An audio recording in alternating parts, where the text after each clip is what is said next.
लूका 2:52। और यीशु बुद्धि और ढील डोल में और परमेश्वर और मनुष्यों के अनुग्रह में बढ़ता गया।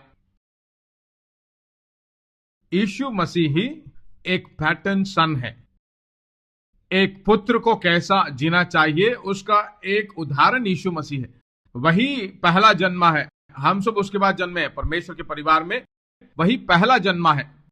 मेरी बात समझ में? यीशु के पुनरुत्थान के बाद बाइबल बताती है मरो हुए में से पहला जन्मा।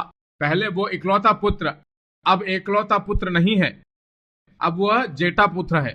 एक ही पुत्र का मतलब एक ही बच्चा है तो क्या है? एक ही इकलौता पुत्र।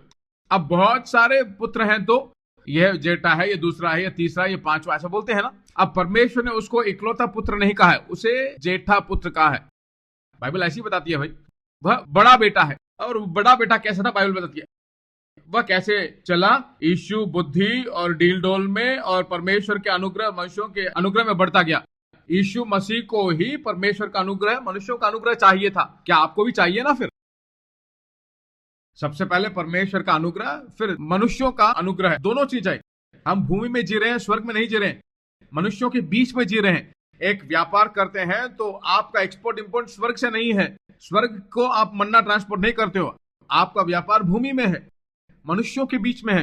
मनुष्यों के साथ व्यापार करके आप जीतते हो, मनुष्यों से ही बात करते हैं। जहां कहीं भी जाए मनुष्य का अनुग्रह बहुत जरूरी है, मनुष्य की दया बहुत जरूरी है, तभी आपका धंधा सक्सेस होगा, द्वार खुलेंगे, सब कुछ सफल होगा। यीशु मसीह परमेश्वर के अनुग्रह मनुष्य के अनुग्रह में बढ़ता गया। परमेश्वर का अनुग्रह आपकी जिंदगी में खड़ा होकर मनुष्यों के बीच में आपका असर होगा। और जब वह असर आप पर होगा, परमेश्वर कौन है वह दुनिया को आप बताने वाले बनेंगे। परमेश्वर का असर जब तुम पर होगा, जिंदगी में अनुकूलताएं होगी, भरपूरी में जियोगे। परमेश्वर के द्वारा आशीष पाया व्यक्ति ऐसा ही होगा। वह प्रकट करने के लिए परमेश्वर ने आपको भूमि में रखा है। स्वर्ग को उत्पन्न करने के लिए भूमि में आपको नहीं बनाया है। जिस दिन आपने उद्धार पाया उसी दिन स्वर्ग तैयार है, स्वर्ग जाने के लिए तैयार है। मेरी बात समझ में आ रही है? पर वो आपको वहां बुलाने के लिए तैयार नहीं है, क्योंकि इस दुनिया में आपको नमक बनकर रहना है। नमक जाकर एक जगह पर नहीं रखना है। समझ में आई मेरी बात? दुनिया के सभी नमकों को एक साथ जाकर रखते हैं तो दुनिया में नमक की कमी हो जाएगी, आपको जेल में डल दिया। हम सब कौन है? हम सब नमक हैं। नमक जो है हर जगह फैला हुआ होना चाहिए। क्यों फैला हुआ होना चाहिए? परमेश्वर कौन है दुनिया को प्रकट करने के लिए, एक बहुत बड़ा असर करने के लिए स्वादिष्ट लोग आपको बनकर रहना चाहिए। इसलिए परमेश्वर आपको दुनिया में भेजा।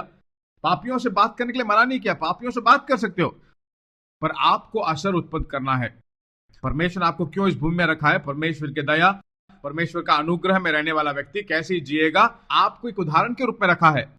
दया का मतलब क्या है? दया का मतलब परमेश्वर का ध्यान तुम पर गिरना, परमेश्वर का अट्रैक्शन तुम पर गिर के आपको देखने वाले हर एक व्यक्ति आप पर बहुत प्रिय होंगे। दूसरे लोगों के द्वारा आप अंगीकार किए जाओगे। परमेश्वर का ध्यान आपके ऊपर गिरेगा और दूसरे लोगों के द्वारा आपको मानेंगे, आप ले लिए जाओगे और आपसे प्रेम करेंगे। वही दया है। आपको देखते ही कहते हैं ना तुम्हें बहुत पसंद आ रहे हो, आप आओ आओ बोलते हैं, वही दया है। क्यों दया? क्योंकि परमेश्वर का अट्रैक्शन तुम पर गिरा है। तुरंत हम बहुत राशि वाले हैं, किस्मत वाले हैं। तुम राशि वाले हो या कुछ भी हो, परमेश्वर का अट्रैक्शन तुम पर गिरा है, परमेश्वर का ध्यान तुम पर गिरा है, परमेश्वर की नजरें आप पर गिरी हैं। जाते वक्त लोग आपको देखते हैं और आप आकर्षित होते हो, और आपको अपनी ओर खींचना नहीं बल्कि आपको जो खींच रहा है उसके ओर आपको ले जाना, वही दया है। बहुत सारे लोगों को परमेश्वर को दिखाने वाला एक चैनल बीच के आप हो, इसलिए परमेश्वर का ध्यान आपके ऊपर गिर रहा है। आप जहां कहीं भी जाते हो वहां सब आपको लोग पसंद करेंगे, आप जो भी बोलोगे पसंद करेंगे। क्यों? क्योंकि दया काम कर रहा है। मेरे लिए बहुत काम करता है ऐसे। जहां कहीं भी जाओ वहां पर ऑपरेट होगा। तुरंत मुझ पर घमंड नहीं आएगा। मैं कहूंगा प्रभु मुझ पर आंख लग रही है, ऐसा ही देखता हूं। परमेश्वर की नजरें आपके ऊपर गिर रही हैं। जो भी जाता है तुम्हें पसंद नहीं करता, नहीं पसंद करता, फिर मैं कहता हूं दया काम नहीं कर रहा है। दया है, दया काम करना चाहिए। परमेश्वर के विचारों में जीते हो? बताओ कि नहीं? परमेश्वर की इच्छा में जीते हो? क्या परमेश्वर के लिए जीते हो? परमेश्वर का करिश्मा आपके अंदर काम करेगा। परमेश्वर का अनुग्रह और वर काम करने लगेगा। आपके ऊपर जो अभिषेक है ना वो काम करने लगेगा।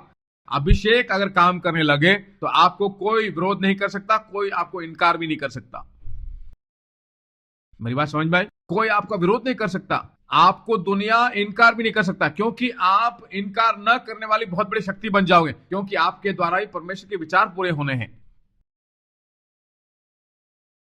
पूरे होने हैं कि नहीं? परमेश्वर ने इसीलिए हमें भूमि में रखा है, परमेश्वर के विचारों के लिए, परमेश्वर की योजनाओं के लिए। परमेश्वर को मैं इस दुनिया में प्रकट करूंगा, इसलिए मैं कहता हूं परमेश्वर का अनुग्रह भी होगा और मनुष्य का अनुग्रह भी होगा।